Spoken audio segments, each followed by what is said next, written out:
I was amazed to discover that you didn't grow up in a musical household. In fact, you remember the first time you heard classical music quite clearly. Yeah, well, it was when I had that one record with the Bliss March on one side and the Grieg March on the other. Didn't you hear something? I have to cycle to your local record. Oh yeah, well, I had a bit of a nervous breakdown at sea, and when I was recovering, I just happened to hear on the radio something that sort of revived me from my lethargy of just gazing into space. And I cycled to the nearest record shop and said, "Do you have Tchaikovsky's B-flat minor piano concerto, played by Solomon and the Halle Orchestra?" And they said yes, and I took it, and it changed my life. You know, from then on, I realized that there was a fantastic drug called classical music, and so I never looked back, and I could never play a single note of a record without having visions. So, and that was even so with the Devils.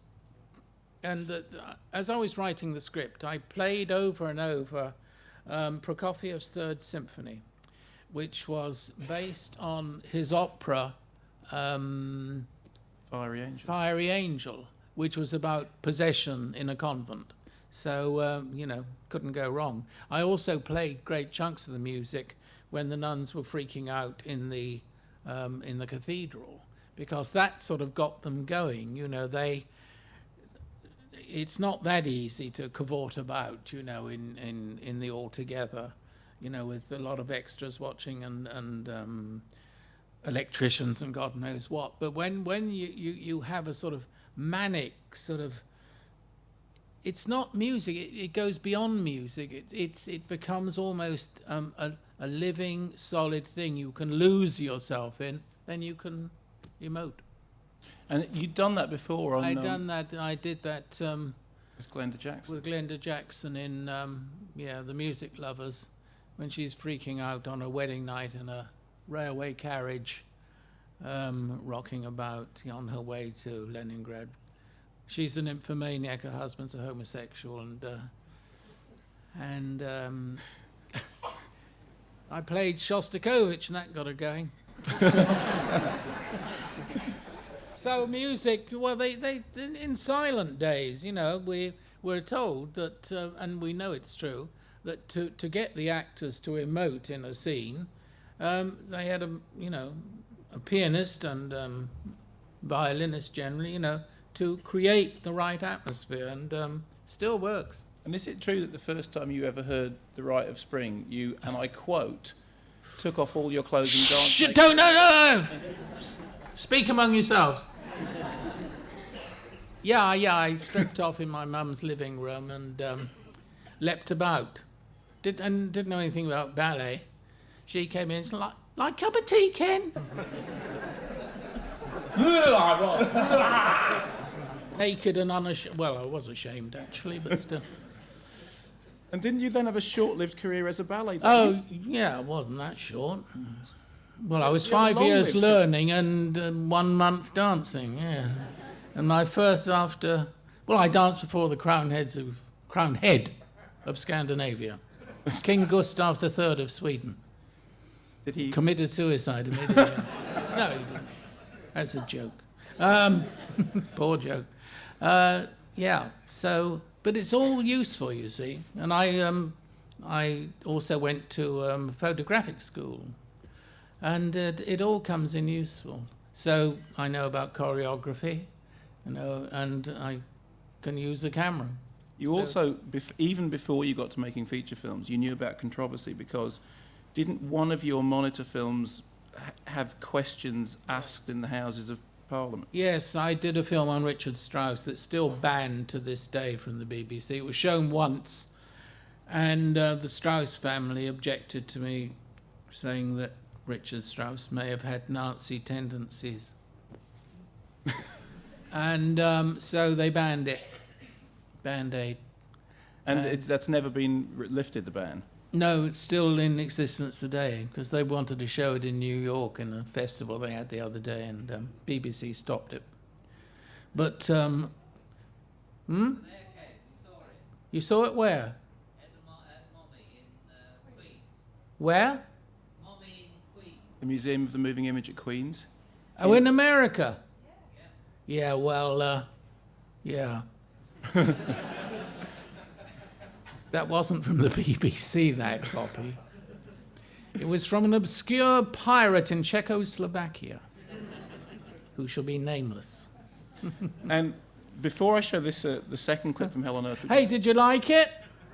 Great, yes, it's great. Well, maybe it'll be... Maybe I'm unbiased. It's an unbiased opinion. Totally unbiased. No, it's really good. And before I show the second clip from Hell on Earth, the thing I just... Do they want to ask any questions? Yeah, they're going to have plenty of time to ask questions. This is what I get paid to do, Ken. Go. I should tell the audience, incidentally, that the first time I ever interviewed Ken on stage was in Southampton about 10, 11 years ago, when I promised you for the first time that I would find the Rape of Christ sequence. And midway through the interview, Ken decided that he was bored with the questions and walked off. So I hope things are more thrilling today. Well, it's up to you guys. We'll answer anything. We're not there yet, Ken. We're going to get to the questions in a minute. Okay. Before I show the second clip from Hell on Earth, in terms of the controversy that surrounded the Devils, there was, which this clip, which I'm going to show, illustrates, there was the suggestion at one point that, that you had gone out of your way to be deliberately shocking. But as far as I understood it, what you were doing was trying to put on screen, literally, what you understood from the Huxley. So is that correct? Yeah. I mean, the whole point was that the nuns were set up and they played along with it because they were suddenly famous and they suddenly didn't have to do all scrubbing floors. They could just take their clothes off and have a great time in the cathedral or the local church. And the whole point was that the authorities allowed that and encouraged it so that the minds of the inhabitants of the town would be taken off their precious walls and taken up with sexual frivolity. And Huxley makes this absolutely clear, that this was the whole setup. It was very clever because it worked. And so, I just put it in the movie. And all the stuff with the smashing of the legs, the piercing of the tongue, stuff that people considered to be deliberately outrageous was... That all, according to Huxley, who researched it for years, I mean, it was the most scholarly book. I can recommend it. According to, I got all the information from him. And as far as what happens to the nuns during the exorcism is concerned, which again was cause of, of great concern, this is all factual. You can read the book. The other thing that you've told me in the past, and I wonder if we can talk about it again, is that you said discovering Catholicism was a key thing for you in your creative life. I wonder if you can tell the audience the story about how you first decided that you might wish to become a Catholic and how that then affected your... Well, I don't know if they'll be that interested, but... You interested? Oh, I'll tell you that. It's like pantomime season.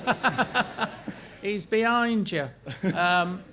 Well, I lived in a sort of decrepit house, in rooming house in Notting Hill Gate. Everyone had a little hutch room, and it was always freezing cold in this house. And there was a very vociferous tax collector called Norman Dewhurst who'd just been converted to Catholicism. And he was, I knew nothing about Catholicism, didn't know much about Church of England either. But he was very enthusiastic, and he really turned me on to the faith by saying that,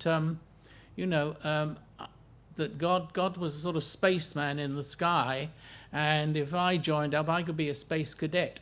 And we had this amazing device where we could actually contact the great spaceman. And I said, well, what on earth is this? And he produced some wooden beads.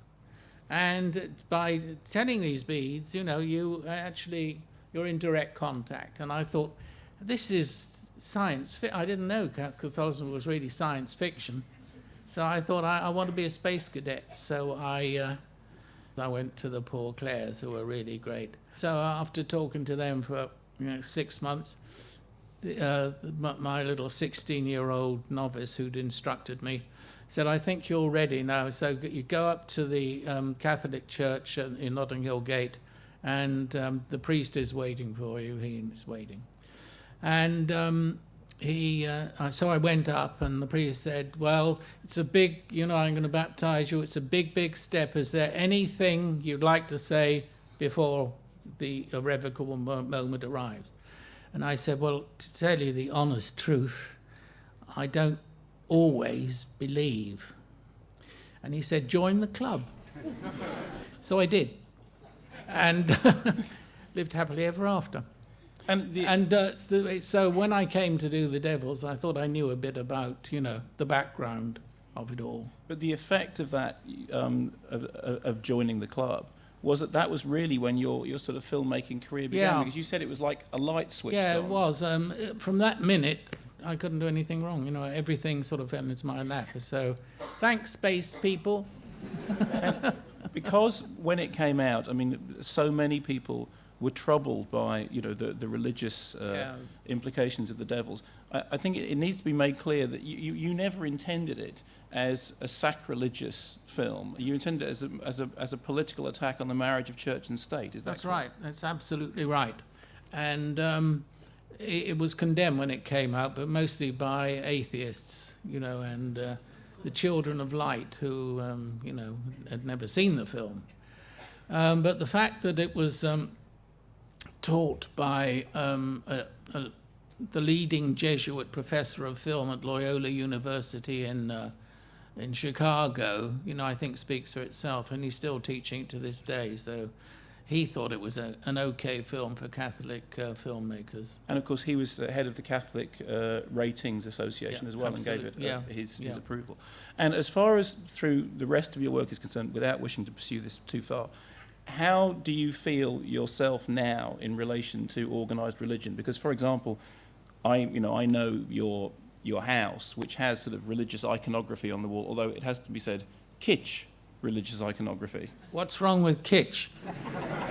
No, seriously, because you see, it's not that's my whole point. It's not what it looks like, it's what it represents. So kitsch is fine. Because to a lot of people, it isn't kitsch. It's kitsch to me. I've got all sorts of sort of weird and wonderful things, as he knows. But it doesn't matter what it is. It's as long as you know what's behind the iconography. And what do you consider to be behind it? I mean, do you still consider yourself to be Christian or what? Or Oh, I don't like to think about it.